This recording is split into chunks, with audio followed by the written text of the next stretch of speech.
Coucou les filles et les garçons, donc voici une vidéo où je vais vous parler du retour à la maison. Donc j'ai fait celle de mon accouchement, celle du séjour à la maternité et maintenant du retour à la maison. Donc je vais essayer de vous expliquer à chaque fois l'évolution en fait de ma grossesse, de mon accouchement et de l'évolution de la petite tout simplement et comment je vis les choses. Donc j'ai mes petites notes comme à chaque fois. Le retour à la maison, donc la première nuit à la maison, ça s'est super bien passé puisque j'étais enfin avec mon mari. À la maternité j'étais en chambre commune et du coup il pouvait pas dormir avec, donc c'était vraiment agréable pour moi. C'était vraiment là où je profitais, je trouve, quand j'étais chez moi, donc déjà parce que je me trouvais chez moi tout simplement, mais il était là pour m'aider, je pouvais me reposer en même temps. Il était en congé de paternité donc pour 3 semaines et là c'était génial. Franchement il m'a beaucoup aidé. Donc j'ai eu de la chance puisque j'ai voulu allaiter, j'ai décidé d'allaiter, mais comme j'avais fait une réduction mammaire comme je vous en ai parlé, j'avais très difficile durant mon séjour à la maternité pour que mon lait monte en fait. Après c'est vrai que ça prend toujours 3 jours, donc moi j'étais 3 jours à la maternité et une fois que je suis arrivée ici à la maison, que j'ai dormi, je me demande si c'est pas à cause de ça en fait, parce que l'alimentation elle était très bien et donc j'avais une bonne alimentation, mais je me demande si c'est pas dû à la fatigue que le lait n'arrivait pas vraiment à monter. J'ai eu le colostrum qui est monté à la maternité, mais pas le lait quoi. Il y avait pas, mes seins n'étaient pas durs, n'étaient pas lourds. Mais une fois que je suis arrivée à la maison, que j'ai dormi la première nuit, je me rappelle le lendemain la sage-femme est venue à la maison et je lui disais mais mes seins ils sont hyper durs et elle m'a dit ça veut dire que c'est la montée de lait. Donc je me suis dit bon je vais encore tirer, on va voir, on va laisser tirer la petite et tout. Donc ils contrôlaient vraiment ça par rapport à la petite. Franchement c'était juste ça qui les inquiétait, c'était que voilà, ils avaient peur de me laisser rentrer à la maison et que pour finir il n'y avait pas de montée de lait, mais ils m'ont laissé quand même partir parce que le colostrum est arrivé et normalement quand le colostrum arrive juste après il y a le lait quoi.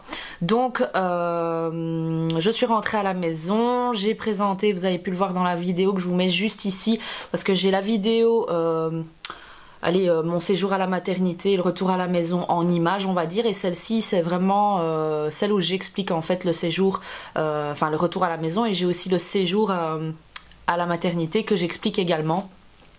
Donc voilà, comme ça vous pouvez voir un peu des deux, les images et en même temps les explications, parce que j'avais du mal à...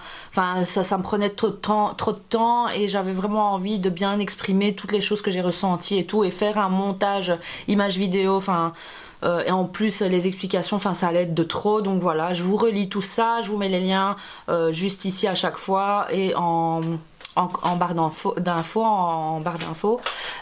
donc j'ai donc eu un bon sommeil, une bonne alimentation à la maison et là le lait est monté, donc j'ai eu les seins énormes, durs, et donc j'ai arrivé à allaiter. La première nuit donc j'ai dormi 3 heures plus ou moins ici à la maison, 3 heures, mais comme j'ai pas du tout dormi à l'hôpital, les 3 heures c'est comme si j'avais fait une nuit complète. Donc quand je me suis réveillée après les 3 heures, c'était voilà, comme si j'avais dormi 10 heures. Quand la sage-femme est arrivée, parce qu'on avait rendez-vous avec elle au matin, ici chez moi, elle devait passer pour peser la petite et voir un peu même pour moi et tout, et elle m'a dit mais oui c'est normal, si vous dormez même 2 heures ou 3 heures, c'est comme si vous aviez dormi une éternité puisque vous n'avez pas du tout dormi à la maternité. Donc voilà, ça rime, éternité, maternité. Donc voilà, donc ça faut pas s'inquiéter pour le sommeil. Donc le premier matin, la visite de la sage-femme, elle m'ausculte, tout va bien, elle regarde un peu, elle touche au niveau du ventre pour voir si tout se remet en place, parfait elle me dit, et donc elle prend la petite et elle regarde le poids, la petite a pris du poids, et donc le seul problème que j'ai eu c'était elle continue avec ses pleurs et elle était fort agitée. Donc du coup je me dis mais c'est peut-être pas le lait, parce que bon le lait sortait, commençait vraiment à sortir, c'était autre chose. Donc du coup elle m'a dit mais c'est sûrement les coliques, et en fait une fois qu'on l'entourait dans une couverture ou qu'on repliait ses jambes sur son ventre, elle se sentait mieux. Donc c'est qu'elle avait des coliques tout simplement. Donc c'était tout nouveau pour moi, je savais vraiment pas comment faire et donc elle m'a expliqué de la replier, surtout les jambes sur le ventre ça elle aimait bien, la masser sur le ventre ça elle aimait pas trop, mais une fois que je la mettais dans une couverture toute serrée ou que je mettais ses jambes sur son ventre, que je repliais ses jambes sur son ventre, là elle était bien, mais bon je pouvais pas rester tout le temps comme ça. Également quand mon mari la portait en panthère, ça veut dire il la prenait comme ça sur le ventre ici et la tête là, ou le contraire, et alors elle avait en fait les mains sur le ventre et là ça lui faisait du bien. Donc une fois qu'on la couchait et qu'on la laissait comme ça, voilà, elle hurlait. Donc ça c'était vraiment difficile, c'était les hurlements tout le temps. Au début, bon, ça va, ça passe, on les oublie. Mais après, quand c'est intempestif, que c'est tout le temps, on en attrape de la migraine. Donc, heureusement que j'ai des bouchons et que, bon, mon mari s'en occupait. Il profitait, en fait, de jouer à la PlayStation quand elle dormait un peu et qu'elle se réveillait toutes les 2-3 heures parce que j'allaitais. Donc, moi, je tirais mon lait. Lui, il jouait à la PlayStation, il profitait, il jouait presque toute la nuit. Vous allez me dire, ouais, c'est pas comme ça qu'il faut faire. Enfin, chacun fait comme il veut, mais moi, ça m'a beaucoup aidé. Puisqu'on alternait en fait. Donc lui il faisait la nuit avec elle, moi je me reposais, donc je dormais, je venais dormir ici et lui il était avec la petite. Elle dormait dans le parc qui est quasi comme le lit, hein, c'est pareil. Et donc elle dormait là. Et lui, il jouait, il a un casque spécial, il éteignait les lumières et tout. Donc voilà, elle dormait là. Et alors... Donc en fait je l'allaitais la journée au sein, mais la nuit je tirais mon lait avant d'aller dormir et donc lui il lui donnait la nuit. Moi alors je dormais on va dire de 10h 11h, allez minuit maximum jusqu'au deuxième, allez jusqu'à 8h quoi, un truc comme ça. Et là ça me faisait trop du bien quoi, donc je me réveillais, j'étais contente de commencer la journée avec la petite. Enfin voilà quoi, j'ai pas souffert quand il était là. Franchement quand il était là c'était génial, j'ai plus senti les coups de fatigue quand j'ai vraiment dû me réveiller la nuit une fois qu'il a terminé en fait son congé de paternité. Donc pour moi c'était tout easy, c'était tout facile, j'étais vraiment contente, c'était vraiment juste les hurlements en fait qui étaient très fatigants, hein. À force au final c'est toujours ouin, ouin, ouin, ouin, ouin, ouin. Au début ça va, mais quand ça continue ouin, ouin, là ça va plus quoi, on en a mal dans la tête, mais bon voilà c'est pas grave. J'avais vraiment de la peine pour elle parce que je savais qu'elle souffrait en fait. Donc ce que j'ai fait c'est que j'ai demandé conseil à ma maman et donc elle m'avait donné de la verveine qu'elle avait du Maroc, hein. Donc je lui faisais des petites infusions, ça fonctionnait pas tellement mais c'est vrai que je lui donnais pas tout le temps. Il y a des choses qu'on peut pas manger hein, quand on allaite, hein, par exemple épicé, qu'est-ce qu'on m'a dit encore, enfin il y avait plusieurs choses en fait qui sont pas bons pour votre allaitement en fait, parce que ça c'est le bébé aussi qui prend et du coup lui aussi ben il a du mal au niveau du ventre et tout, donc voilà c'était assez difficile et c'était une des raisons aussi pour laquelle j'ai arrêté l'allaitement. Pas la seule raison, mais une des raisons, et c'était une des dernières raisons, mais vraiment les premières raisons c'était bon j'ai repris le boulot après un mois, j'étais très fatiguée parce qu'il fallait se réveiller toutes les heures ou 2 heures, elle mangeait beaucoup donc voilà, mais ça j'en parlerai après. Donc à la deuxième visite la petite a pris 100 grammes au lieu de 20 grammes par jour, donc là c'est qu'elle mange, hein, c'est qu'elle crève pas la dalle. J'avais beaucoup de montée de lait, j'avais beaucoup, franchement au début je tirais et donc on a un espèce de petit contenant, hein, c'est vraiment petit mais c'est pour que vous soyez gratifiée, hein, que vous soyez contente, hein, parce que vous avez rempli le petit pot. Donc on met pas directement le gros biberon, on met le biberon mais il y a un petit pot dans le biberon de 50 ml je pense, et donc vous êtes contente parce que vous avez déjà rempli ce petit pot. Je me rappelle encore, j'avais rempli le premier petit pot et ma mère était là avec mon mari et je disais oh là là, on a vraiment l'impression d'être une vache, mais allez vous produisez quelque chose de bon pour votre enfant. Donc j'ai été les mettre au frigo et tout et j'étais là, je tirais, après je tirais et c'était les biberons que je remplissais donc je les mettais au frigo. Enfin c'était vraiment chouette, c'était fatigant mais c'était chouette parce que voilà c'était quelque chose de bon pour la petite. Donc, vers la troisième visite hein, y a eu un truc en plus, c'était des tout petits boutons, donc c'est l'acné de naissance en fait, mais c'était des tout petits boutons, donc moi je me disais c'est peut-être les produits Mustela en fait hein, qu'elle réagit, mais en fait non c'était pas ça. La dame m'a dit que c'est peut-être dû au lait. Donc voilà, moi j'avais quand même arrêté un des produits Mustela, mais bon ça a continué. C'était assez, c'était devenu sec après, donc je lui mettais quand même de la Cicalfate pour apaiser un peu parce que je voyais qu'elle voulait gratter en fait. Elle avait des petits boutons et alors on voyait qu'elle essayait de frotter quand je la mettais sur le ventre, hein, elle essayait de se frotter enfin ça la grattait et alors même quand on lui mettait la main comme ça sur son visage, elle faisait comme ça. Donc je pense que ça la grattait. Et du coup c'est pour ça que j'avais envie d'utiliser la Cicalfate pour que ça l'apaise un peu. Donc au 5e jour j'ai voulu me reposer, enfin sortir un peu parce que j'avais vraiment cette peur du baby blues, on entend beaucoup de gens qui disent ah ben ouais une fois que tu tombes enceinte, enfin une fois que tu accouches t'as envie tout le temps de t'enfermer, tu tombes en dépression entre guillemets, enfin pas vraiment mais t'as ton moral qui chute et j'avais pas envie de ça, enfin voilà moi j'étais tellement heureuse que j'avais pas envie que ça m'arrive. Donc ce que j'ai fait c'est que 3 jours après ou 2 jours après, même pas, on a été raccompagner la tante de mon mari à l'aéroport. C'était vraiment, je crois, 2 jours avant les attentats à Zaventem, c'était énorme quoi. J'étais vraiment sous le choc. Mais en tout cas, voilà, on a été la déposer. Et puis après, le jour après, ce que j'ai fait, c'est que j'ai été faire les courses. Donc c'était le 5e jour après la sortie, je crois, de la maternité. Ou alors à 5 jours après l'accouchement et donc j'étais vraiment ouais c'était 5 jours après l'accouchement donc j'étais vraiment crevée, j'avais fait comme une chute de tension en magasin et je sentais vraiment comme si tout allait ressortir par en bas en fait. Donc en fait j'étais restée déjà ici à la maison, je faisais mon ménage et tout habituel, je m'occupais de la petite, enfin ouais je dormais la nuit mais je veux dire voilà je restais beaucoup debout et c'est pas bon. Donc j'avais en fait voulu reprendre vite ma vie normale mais c'était pas possible quoi. Je sentais que mon corps me lâchait dans le magasin. Donc je me suis dit bon maintenant je vais rentrer et je vais faire attention. Parce que moi je force toujours et j'attends toujours la cata pour m'asseoir. Donc voilà là maintenant je me suis dit bon je vais faire attention. Ce qui m'embêtait quand même durant l'allaitement c'était que je ne voyais pas ce que la petite prenait. Je vous parle de juste avant de remplir tous ces biberons tout le temps hein, ceux que je mettais au frigo. J'avais vraiment envie de savoir quand je devais arrêter en fait. Même par après en fait. C'était vraiment ça. J'arrivais pas à savoir quand je devais m'arrêter parce que la petite elle tétait un peu puis elle s'arrêtait, enfin c'était vraiment quand elle voulait. Alors je me disais bon elle est rassasiée et en fait 20 minutes ou 30 minutes après elle voulait de nouveau, enfin moi c'était pas possible, c'était pas vivable. Donc du coup moi j'adorais tirer en fait mon lait et voir ce que je tirais et lui donner et là j'étais contente parce que je savais qu'elle avait bien mangé et elle allait tenir assez de temps pour me laisser me reposer, faire ce que j'avais à faire et voilà quoi.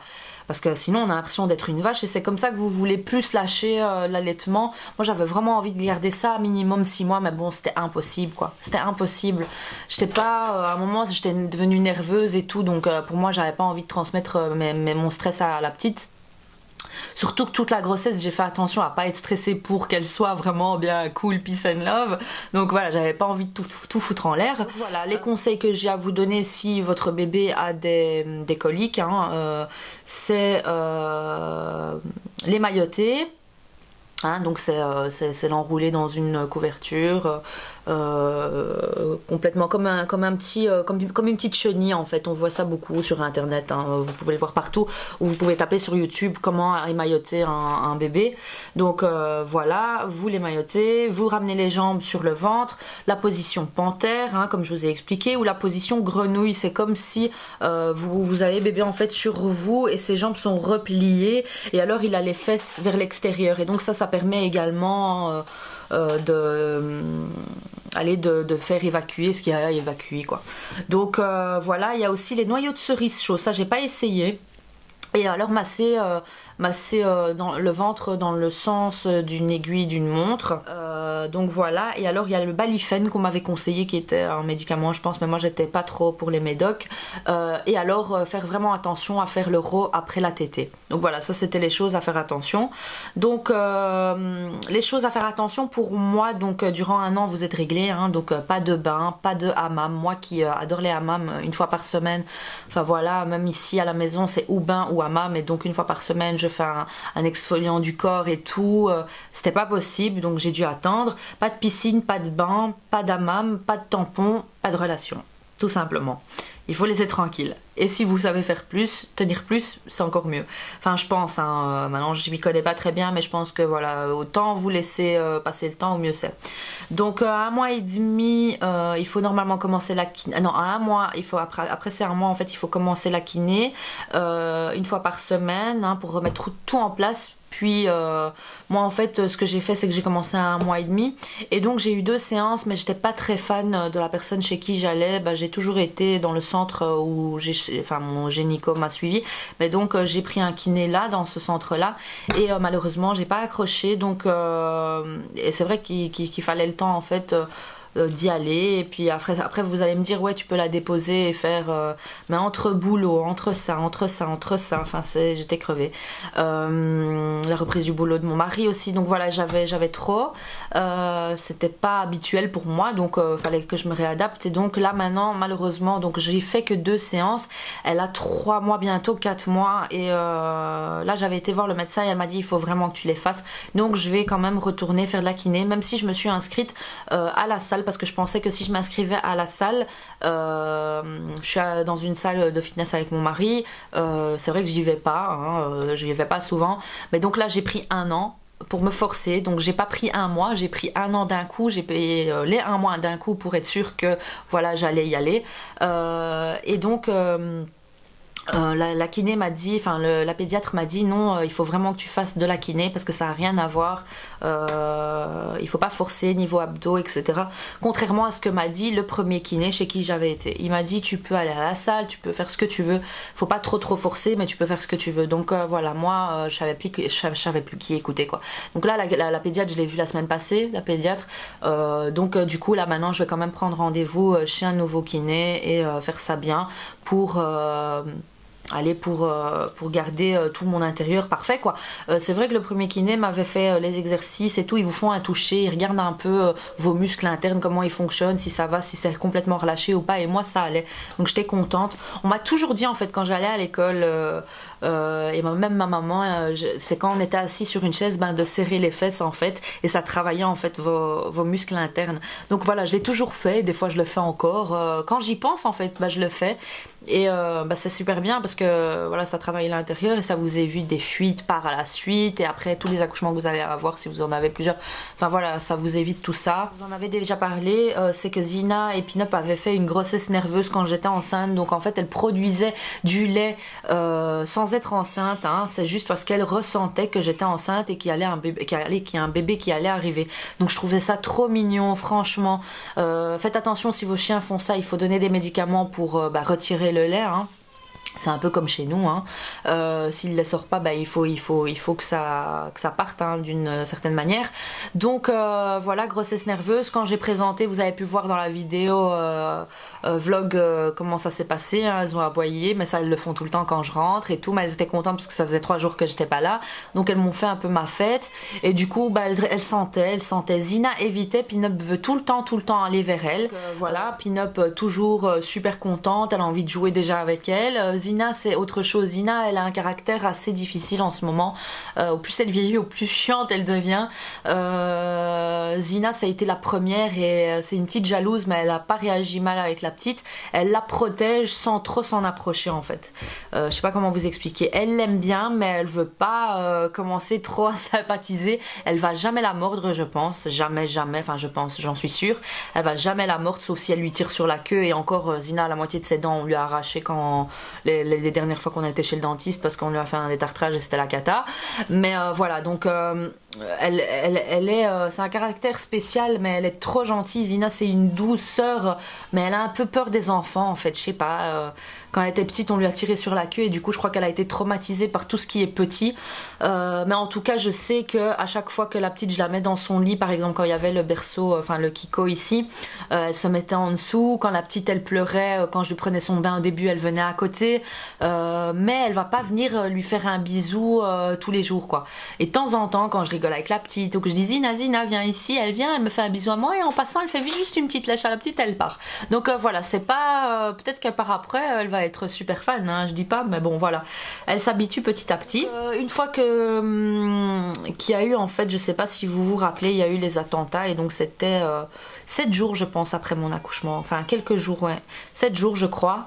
Après mon accouchement, je me rappelle encore, on dormait moi et mon mari avec la petite, et on nous a téléphoné en plein matin, c'était son frère, il y a eu des attentats et tout ça, et là j'ai commencé à déprimer. Franchement, j'étais toujours heureuse, hein, jusqu'à là, mais j'ai eu un gros coup en fait ce jour-là, du fait que vous mettez au monde un enfant, et puis vous vous dites, mais qu'est-ce qui se passe dans le monde? Je trouve que le monde se dégrade de plus en plus, hein, déjà niveau cancer, c'est extrême. Avant, il y en avait, c'était tellement rare que ça choquait quand on apprenait un cancer. Maintenant, dans chaque maison, on a l'impression, chaque famille a une personne qui a un cancer, quoi.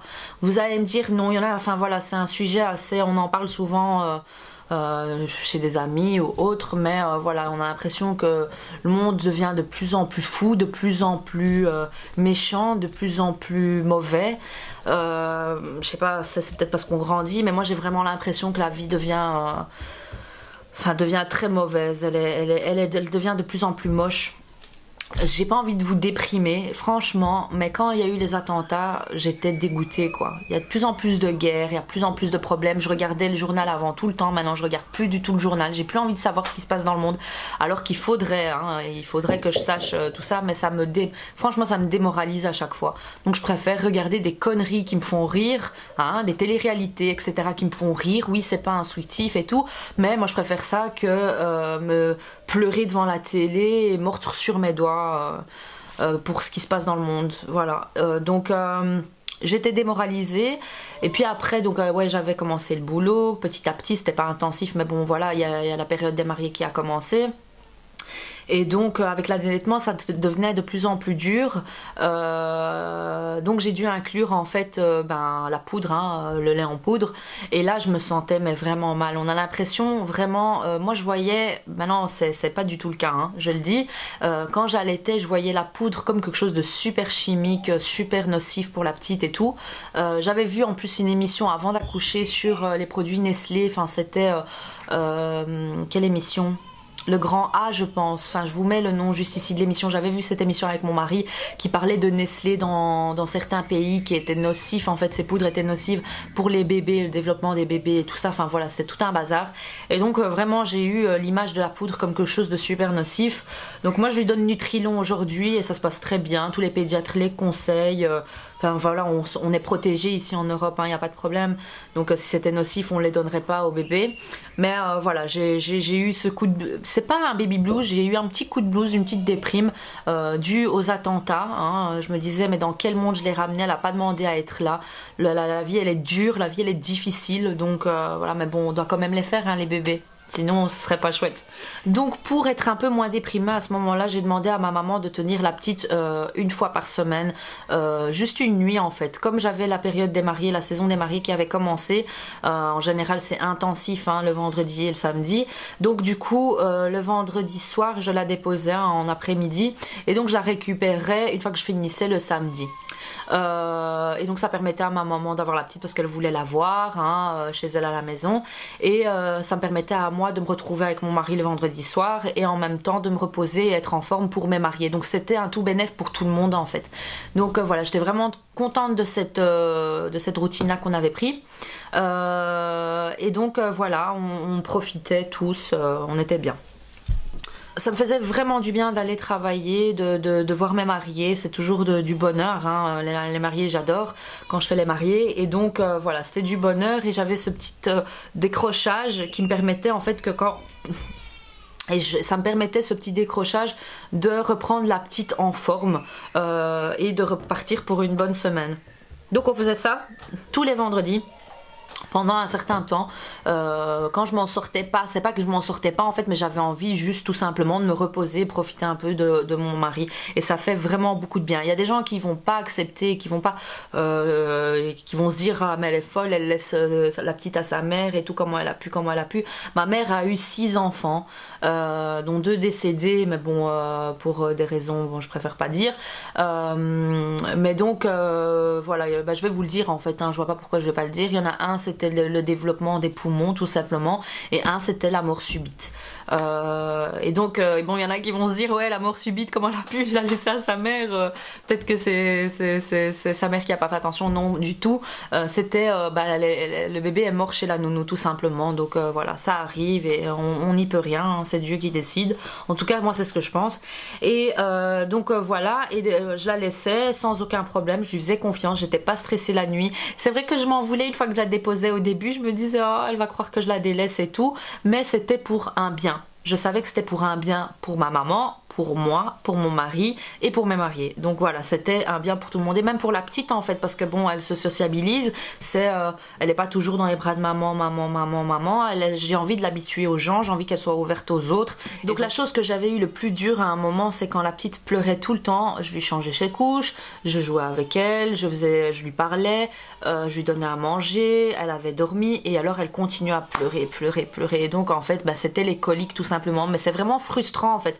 Mais faut pas vous inquiéter, il faut se dire heureusement que j'avais regardé beaucoup d'émissions et tout sur les bébés, le baby blues et tout, que il faut pas déprimer, il faut pas se dire c'est de votre faute, il y a toujours une raison pour laquelle votre bébé pleure, et moi c'était tout simplement les coliques en fait. Donc je faisais tout ce qu'il fallait pour, mais malheureusement elle continuait à pleurer, et c'était là où on a cette tristesse, cette frustration. Mais il faut pas s'inquiéter, il faut se dire bah ça va passer, et c'est passé. Aujourd'hui on rigole, la petite elle a plus de coliques, et quand elle a un peu mal au ventre, bah je le sais. Enfin, vous apprenez à comprendre votre bébé, même s'il parle pas, vous comprenez, vous savez quand il pleure, bah c'est parce qu'il a faim ou qu'il a envie qu'on lui change sa couche. Il y a toujours une raison aux pleurs de votre bébé. Donc c'est comme ça qu'il nous transmet en fait les messages, hein. C'est tout simple, hein. Quand il est pas content, bah voilà, il pleure, et il faut essayer de le comprendre. Donc ça met du temps un peu à comprendre comment votre bébé fonctionne, hein, comment il est, mais une fois que vous avez tout compris, bah ça glisse comme du beurre quoi. Donc j'ai allaité 1 mois et demi environ, et j'en suis très contente, hein. Maintenant je m'en veux pas, je dis mieux vaut ça que rien. Et donc j'ai arrêté, ben, comme je vous ai dit, pour le boulot, pour le fait aussi que ben, voilà, mon alimentation était pas top, et donc du coup les coliques et tout ça c'était tellement intense que je me dis bah, c'est de ma faute, et je pouvais pas m'empêcher de grignoter ou de faire quelques trucs que je pouvais pas faire, hein. Vous allez me dire t'es égoïste, mais voilà, il y en a qui se consacrent à 100% pour leur enfant, l'allaitement, etc. Mais moi j'avais pas envie d'être malheureuse non plus, donc voilà, j'ai décidé d'arrêter pour la fatigue aussi, parce que j'étais fatiguée, et que quand je commençais à donner le biberon la nuit, bah, elle tenait un peu plus longtemps, donc d'office on est tenté, et c'était plus facile. Donc voilà, j'ai commencé à donner le Nutrilon, hein, le lait, à la petite, c'est tout, en journée. En fait j'ai pas coupé l'allaitement directement, j'ai vraiment estompé en fait, et je l'ai éliminé au fur et à mesure. Faites attention quand même, hein, que le lait allez, une fois que vous arrêtez l'allaitement, en fait, il faut regarder, faire attention s'il reste pas encore du lait, si vous allez, vous pouvez attraper une comment ça s'appelle, une mastite, je crois que ça s'appelle. Donc c'est que vous avez encore du lait et il doit partir tout simplement. Donc voilà, j'ai arrêté l'allaitement, et c'était beaucoup plus facile, elle tenait plus longtemps, et donc voilà, c'était agréable, c'était plus agréable. Donc voilà, elle avait du coup moins mal au ventre, hein, elle avait moins de coliques, donc voilà, c'était chouette. Le seul truc, c'est qu'elle régurgitait à chaque fois. Au début, vu que l'allaitement ça vient moins vite, avec le biberon ça vient plus vite, et là elle déglutine, enfin elle buvait ses biberons à une vitesse incroyable, mais elle revomissait tout quoi, elle revomissait tout le temps, ça c'était vraiment frustrant aussi, mais on le savait puisque le médecin nous l'avait dit, hein, la pédiatre elle nous avait dit que c'était normal, qu'il fallait peut-être faire comme ça, enfin voilà, on faisait attention à plusieurs choses, et au fur et à mesure, voilà, son corps l'a accepté. Donc à 2 mois elle est déjà bien éveillée, hein, les sourires, elle essaye de parler, elle regarde tout autour d'elle, donc voilà. Et alors là après après 1 mois et demi, 2 mois, je crois que j'ai vu mon gynécologue et donc il vous conseille de reprendre un moyen de contraception. Car vous êtes plus susceptible de tomber vite enceinte, en fait plus vite enceinte juste après un accouchement. Donc voilà, j'ai opté pour un moyen de contraception et donc voilà. Parce que j'en connais beaucoup qui en parlent même sur internet, qui sont tombés vite enceintes directement après. Bon, c'est pas top pour votre matrice, pour votre corps. Et je pense qu'il faut quand même un peu profiter avec votre bébé que de tomber directement enceinte. Enfin, après c'est un choix, hein. Je dis pas, moi directement après j'étais tellement heureuse que j'avais envie de faire un deuxième. Mais là maintenant quand je vois tout ce que c'est comme boulot, on y réfléchit plus et on se dit bon, je me posais la question, est-ce qu'on reprend directement ou on attend encore un peu, et au final on en a discuté avec mon mari et on se dit pas trop tard, mais déjà avoir sa maison quoi, là on loue et c'est pas top, on préfère acheter. Et alors une fois qu'on achète et qu'on a les 2 chambres ou 3 chambres, c'est plus facile puisque ici on n'est pas serré parce que la petite, voilà, elle est petite et elle a pas besoin de beaucoup d'espace, mais par après il lui faut sa chambre et des endroits plus grands quoi. C'est pas serré ici, on est dans un 90 je crois mètres carrés, on est bien, c'est éclairé. On est dans le centre-ville, on est près de tout, mais bon, il faut avancer dans la vie. Je voulais aussi faire un gros bisou à toutes les filles qui me suivent et qui sont actuellement enceintes ou qui viennent d'accoucher, ou les autres aussi, hein. Mais je reçois plein de messages de filles qui me disent je vais bientôt accoucher, ou je viens d'accoucher, ou j'ai accouché en même temps que toi. Donc voilà, on est tous ensemble, hein. On est tous à trimer ensemble, même si c'est difficile, c'est un bonheur. On le disait et je comprenais pas, mais aujourd'hui je le comprends. Donc cette vidéo vous aura plu, n'hésitez pas à partager votre expérience en commentaire, hein. Souvent il y a des filles qui se donnent des conseils entre elles et c'est toujours chouette, je trouve ça super sympa. On me donne même des conseils à moi, hein. Je connais pas tout, donc n'hésitez pas à mettre des commentaires et alors de vous abonner si c'est pas encore fait, hein, sur ici, en cliquant juste ici, donc et me suivre sur les réseaux sociaux également, hein, Zina Ben MUA sur tous les réseaux sociaux, Instagram, Facebook, Snapchat, Twitter, Google+, etc. Donc voilà, je vous fais des gros bisous et je vous dis à bientôt pour une prochaine vidéo. Ciao ciao.